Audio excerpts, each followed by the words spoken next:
乐乎。今天的客人是谁呢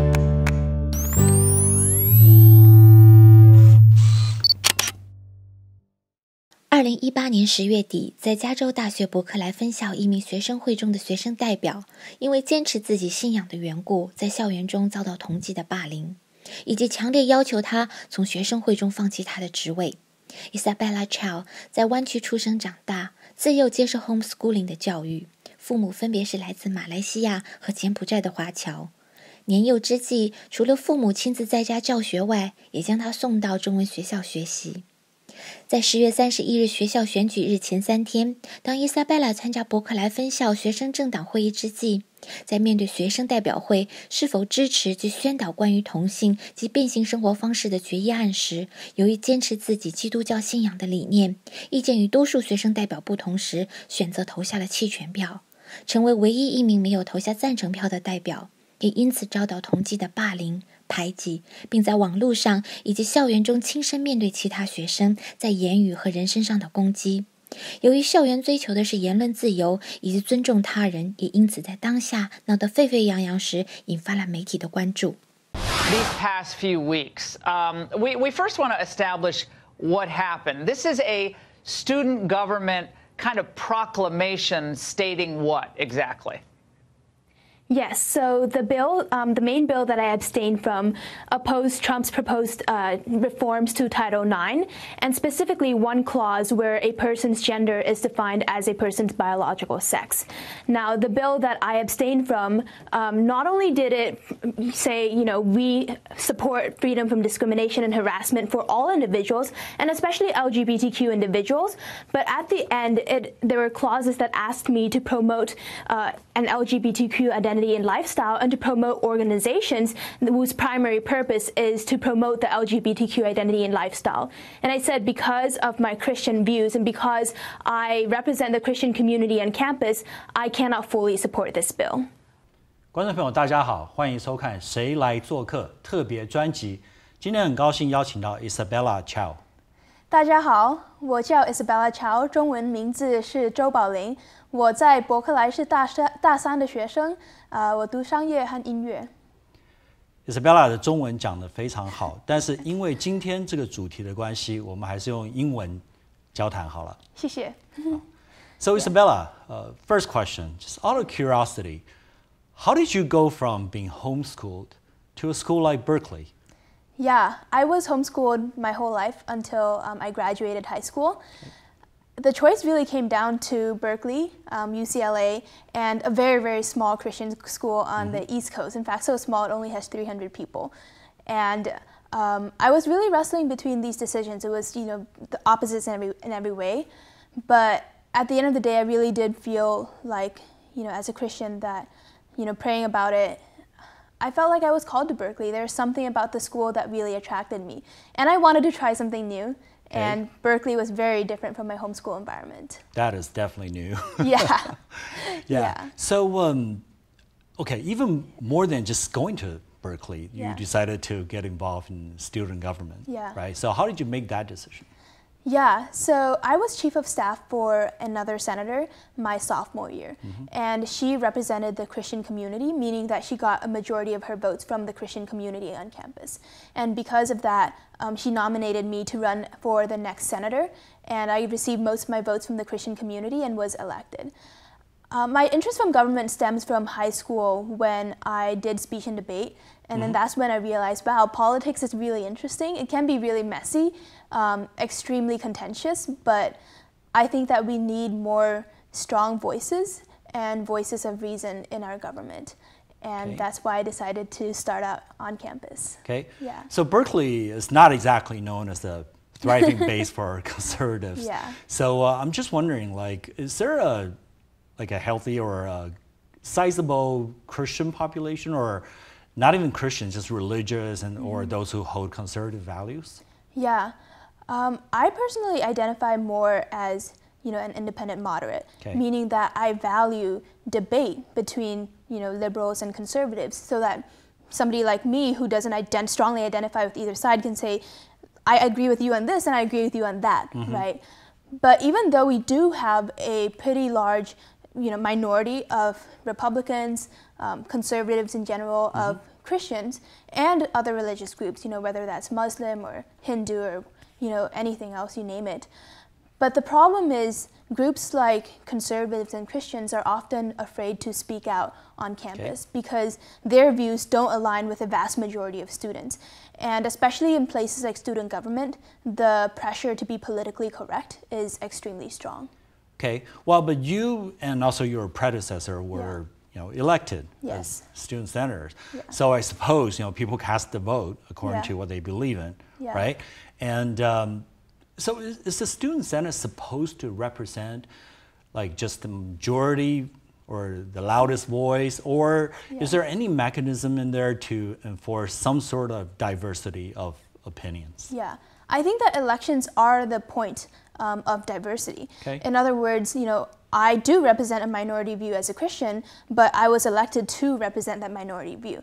I'm the only one on the student senate who abstained from this resolution, but I represented the minority on campus that, given a total democratic poll, would have voted the same way. So no, our student government is not supposed to vote unanimously on every resolution. The point of government is, debate and dialogue so that many different views can be represented. Okay, but you just said that only one, which is you, abstained from this vote, so that means it's probably not proportionally represented, right? Because you can't really gerrymander a campus to make sure that, okay, there's one seat for Christian, there's this one seat for a person who believes in, I don't know, vegetarian or anything like that, We do have a lot of vegetarians and vegans on campus. Okay, cool. No problem. Yeah, so now, prior to joining the party that you belong to, because you have sort of political parties as well on campus, and entering the election, I mean, did your fellow party members know about your Christian identity? Yeah, I mean, during my interview with the party, people did know, and they did come up to me and say, you don't exactly align with our majority beliefs, but I wasn't exactly hard left, and they still accepted me. I told them, like, look, you're supposed to represent all students. The party's slogan is every student, every year, right? And you may not agree with me on certain issues, but like free speech, but I'm here to represent people who do believe in those issues. When people ask me about my views regarding pro-life views and the LGBTQ issue, I was always extremely straightforward about the issue. So if people had asked me, they would have known. Regarding pro-life issues, especially, I was very vocal. Even if people didn't, hey Isabella, what do you believe? I was, my Facebook feed was pretty active regarding these things too. Okay, but there's no party that represents conservatives or religious or any of that. Yeah. Right, so you had to belong to somebody in order to enter the election? It's more advantageous to be with the party. Okay. Yeah, you can run as an independent, which is what the next Christian senator will have to run as, but it's a little bit more difficult. Okay. Yeah. Hey, I'm just wondering about something. Just aside from your own party, who you said interviewed you, probably monitored what you say on the social media. But overall, like on campus like Berkeley, do you feel like students are fully aware of what Christian views are, or the conservative side of the stories? I mean, do they hear about these things? I think that if students are responsible, they will talk to their conservative friends, their Christian friends, and say, hey, what do you actually believe, right? But the sad truth is that on campus, conservatives and Christians are often painted in a very negative light, and people may just take that at face value. Right? For example, even though I've said, hey, I love you and I accept you and I validate you, but yet I disagree with your LGBTQ identity and lifestyle, others have taken that and said, look, she disagrees, therefore she hates us, which is the complete opposite of what I said. And when people hear she hates us, that's all they hear, and that's their perception of me, right? People don't always take the time or give me the benefit of the doubt to really figure out what I said or what I truly believe. So it sounds like even though people might know what the typical conservative views are, but it's usually from a source that paints it in a negative perspective, right? Yeah, I mean, conservatives are called, white supremacists, haters, bigots, and people might assume that is true, especially if they already identify with the hard left. Okay. Yeah. But, I mean, again, prior to this incident, your party and I suppose a number of students, they already know what you stand for. More or less, yeah. Okay. Yeah. What about specifically on the issue around sexuality, like gender identity? Yeah. Have you voiced your opinion before? Not in such a public manner, but then when I was having one-on-ones with senators, with people in, anybody, and this topic came up, or if I wanted to ask somebody else what they thought about it, I was very open and honest about what I believed. Okay. Yeah. And I suppose do they not have a problem with it before this, or? When I was talking to other senators in personal conversations, it didn't seem like it. Okay. Yeah. Yeah, because it shouldn't be a surprise by the fact that there are people walking around the United States with the same opinion as yours, right? Yeah. Okay. Okay, now let's zoom in a little bit to the incident itself. Yeah. Right? So it sounds like the night before the vote, Student Action actually kicked you out from the party. So tell us a little bit about what led to that action that they took. Yeah. A year ago, when I was running with Student Action, actually when I was interviewing to decide whether or not I wanted to run with them, and they were deciding whether or not they wanted me to run with them, they made it very clear that as a party, they don't block vote, meaning that they allow senators to vote however they want. And we have caucus every Sunday night where we discuss issues, like votes that are coming up or other issues, and what do you guys think, right? And so I brought this bill up and I said, hey, just for your information, I'm not sure if I can completely support this bill. And that's when it basically snowballed on, because they're like, whoa, we don't know if we can allow you to vote that way.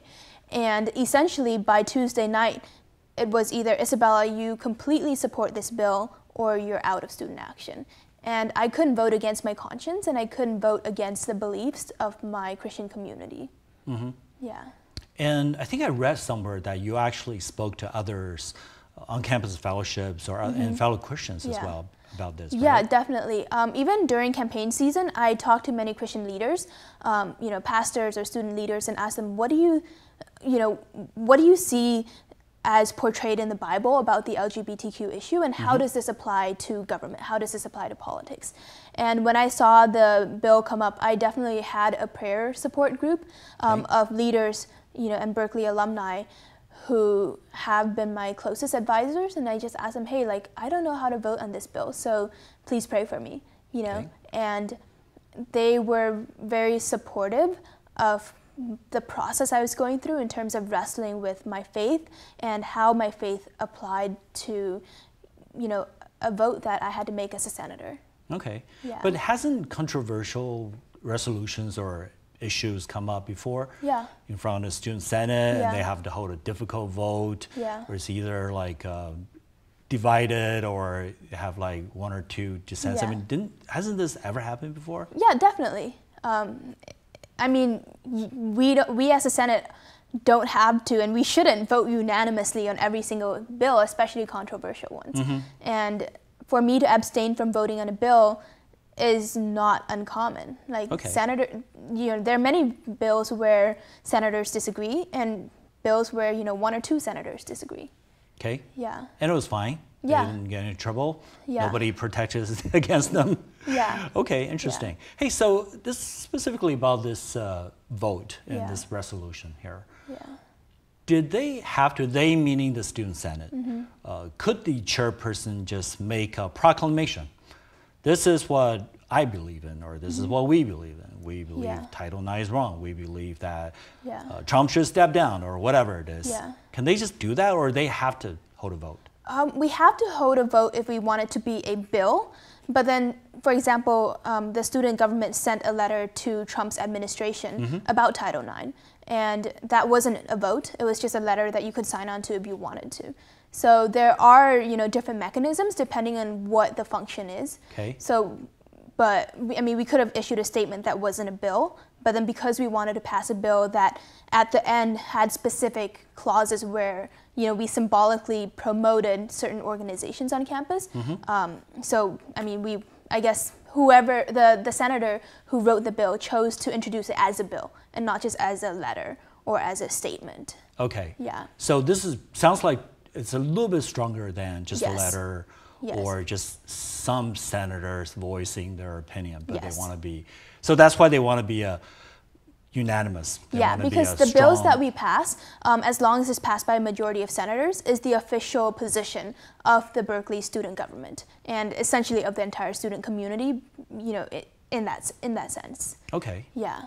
Wow. Yeah. So, but it did pass. So they made the resolution, and then afterwards, when all these things happened. But does this resolution actually have any, I guess, practical impact?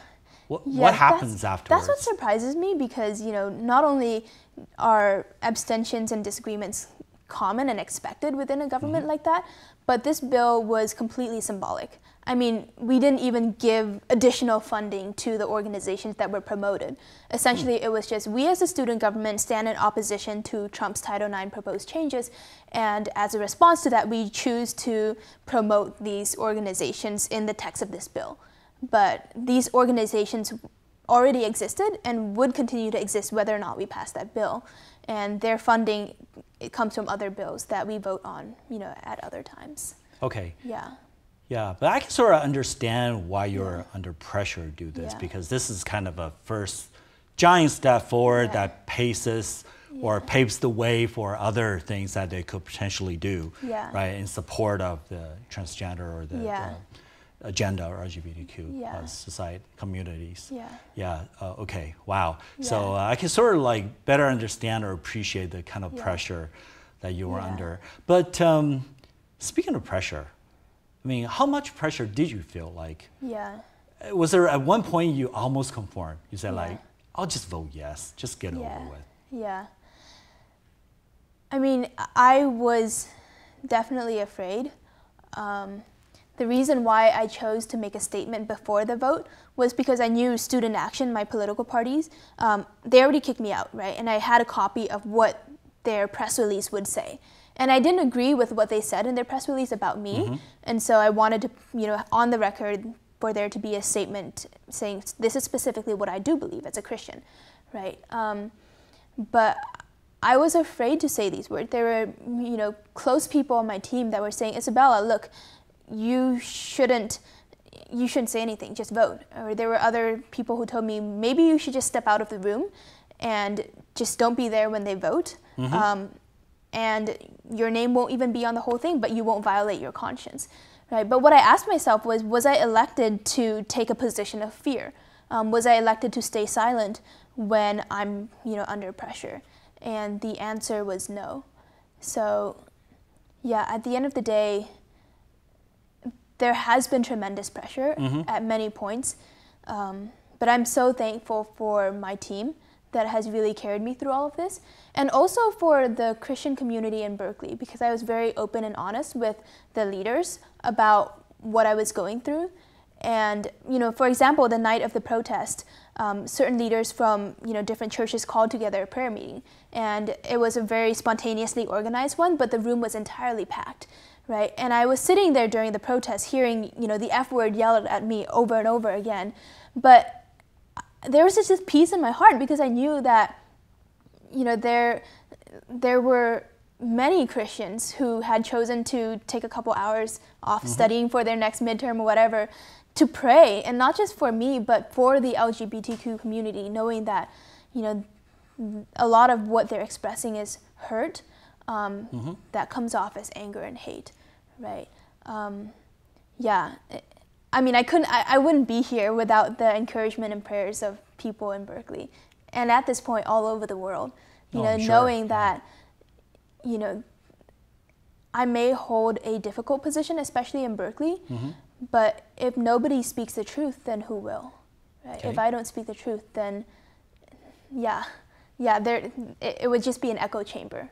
Well, a lot of people did say that if you only abstained and you just you got kicked out of student action, and everybody knew what the reason was, right? So, and just let it slide. You didn't have to issue an explanation. And in fact, there were articles that point out is exactly your explanation that actually infuriated people, right? So what did you think, which part of the explanation, did you think was found offensive by some individuals? Yeah, essentially, at the very beginning of my statement and at the end, I said, I accept, love, and validate every single one of you, especially if you are in the LGBTQ community. And then I went on to explain, this is what I believe as a Christian, and that's why I can't fully support this bill, right? But essentially what people have latched onto is, you say you love and you accept us, but yet you don't agree with our sexual orientation and our lifestyles. And we can't see how you can say you love us and yet you disagree with us. It's a fundamental conflict to us. And therefore, we're just going to take your words about disagreement and extrapolate that to mean you completely hate us, that you're a bigot, you're a homophobic and transphobic person. It doesn't matter that you have LGBTQ friends who have spoken out in support of you. It doesn't matter that, we've interacted with you all these months and known you to be one of the, I hope, a very kind-hearted and compassionate individual. And so that is essentially what is happening on campus, where people cannot understand how I can say I love you and yet I disagree with you. So you actually have LGBTQ friends or even supporters on these matters. And what do they think about what you said? Yeah, I mean, I'm going to be completely honest. Most people that I've interacted with have not been very understanding. I mean, I've been kicked out of every club that I've been part of, except for my church fellowship and the Students for Life, the pro-life group. But it's been a time where I've realized who my true friends are. Friends who've reached out to me and said, hey, look, I completely disagree with what you said, but I've known you for all these years, and I know you mean the best, and I know that you are a nice person, and I still am willing to be your friend. And I'm so thankful for people who have been brave enough to say, look, I disagree with you, but I'm still going to support you. It takes a lot of guts. I mean, I, for one, cannot say that all my friends and I agree on every single thing, and sometimes very fundamental things, but we can still remain friends and still be in a loving type of relationship, right? So I totally hear you, understand you. Now, but there are the others, and apparently the others are really loud. And so tell us a little bit about, you mentioned that you've been kicked out of just about all the campus organizations. And in what other ways were you challenged or bullied?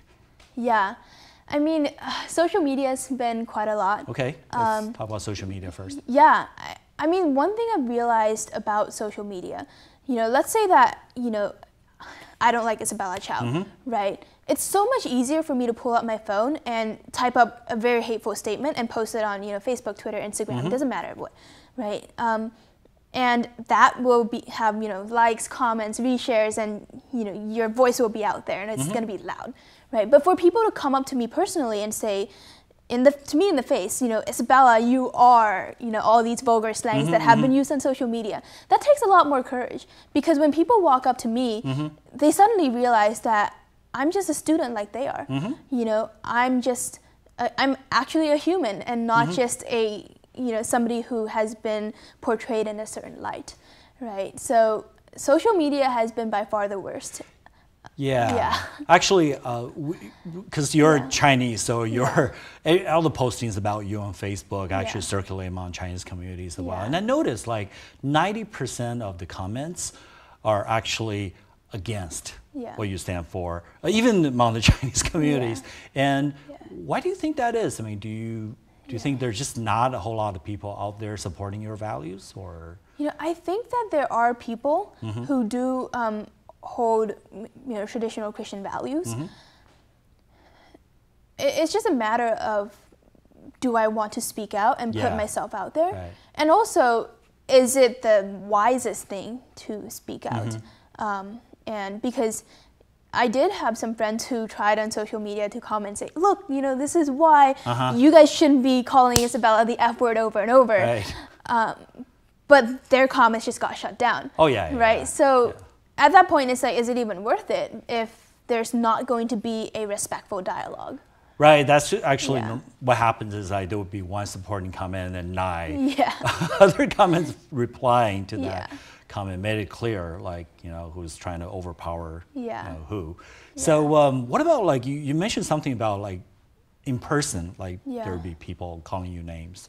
Like, when did that happen, or how did that happen? I mean, there was one day when I was filming on campus early in the morning, and some random student just walked by and yelled, "Queerphobic senators must resign."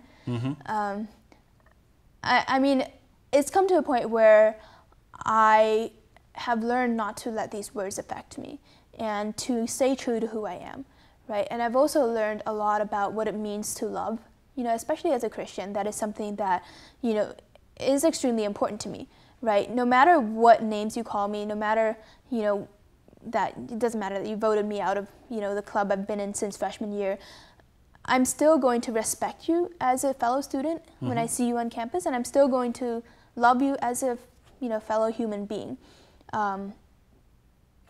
But people have not always treated me the best. Okay, but you are just carrying on with your student life, you're walking around campus. And I mean, the first few days I just made sure to walk with friends around campus, and not to walk around after dark. Just taking safety precautions. I mean, people definitely recognize me, but again, it's much easier to say, "Oh my goodness, I saw Isabella Chow walking around on campus," blah blah blah, than to actually walk up to me and yell things in my face. Right. There have been some protests that happened on Sproul, but I mean, I've just avoided the protest. So protests like on campus? On campus, where like people are yelling,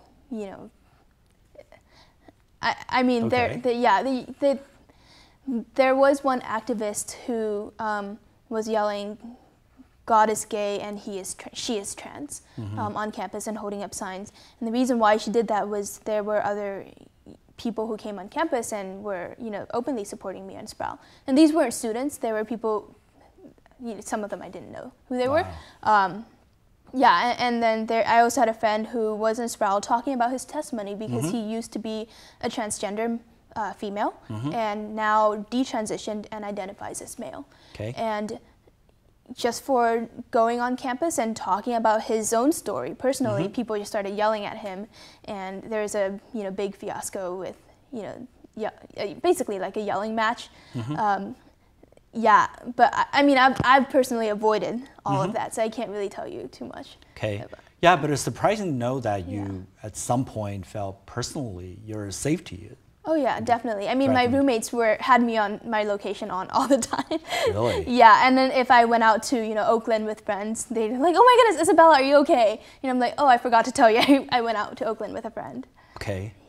Wow. But you fully plan to graduate from UC-Berkeley. One more semester. Okay, wow, that's it. One more semester. I'm graduating early, and I'm glad to be graduating early. At this point, I'm sure. Hey, so if you were to vote for this again, if you were to issue a statement again, I mean, would you have done the same thing after all that you've gone through?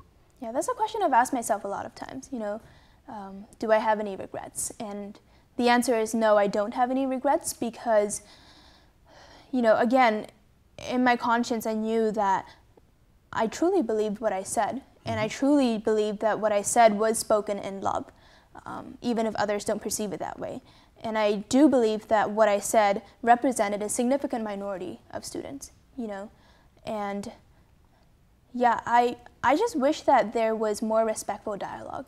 I wish that there was more understanding. For example, one of the clubs I was kicked out of is a nonpartisan political journal, right? And my question is, you are nonpartisan, and there are members in that club who agree with my views, and just because the majority of you are still liberal doesn't mean that you can claim to respect dialogue and just vote people out when they say controversial statements. Well, let's not, on top of you, I'm sure there are a lot of our viewers as well as, especially the younger generation, and they want to get into university. It could be at UC-Berkeley or other schools that are more liberal leaning. I mean, if as a Christian or someone with a conservative view, I mean, would you still encourage them to get involved in student government or? Yeah, I think, I say, if you are interested, passionate about it, even if you just want to dip your feet in it, definitely check it out. Student government can be so frustrating at times, and especially with all this happening, my frustration sometimes just hits the roof. But at the end of the day, it's still worth it. It's worth it because you are, the role of officials in student government is to represent students. And we need more individuals in student government and, American government for sure, who are respectfully willing to dialogue and unafraid to, put their opinions and votes out there, even when, it's not unpopular. But to say that in a respectful and a understanding way as well, right? I think it would have been very different if I had gone up there and said, I hate people, that if you come up there and say, I believe in free speech and I want to say that I hate people, I'm like, I don't know what to say about that. But it's another thing to say, we can have a respectful dialogue and respect each other.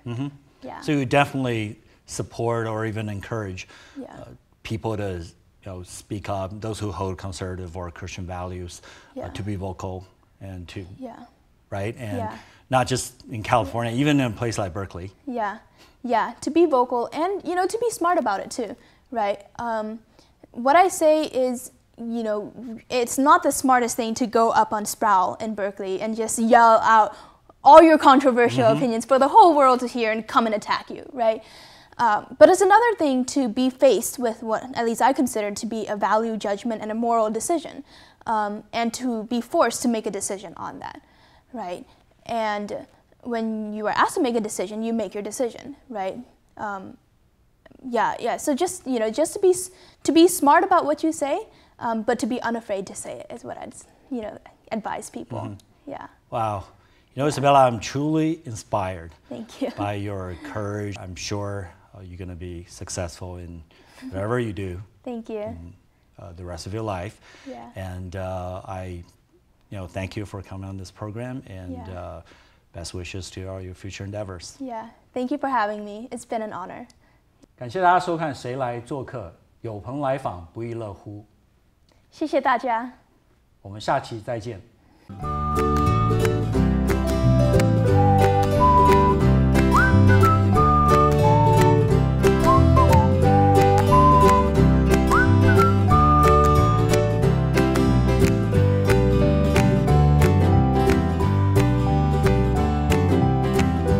有朋来访不亦乐乎。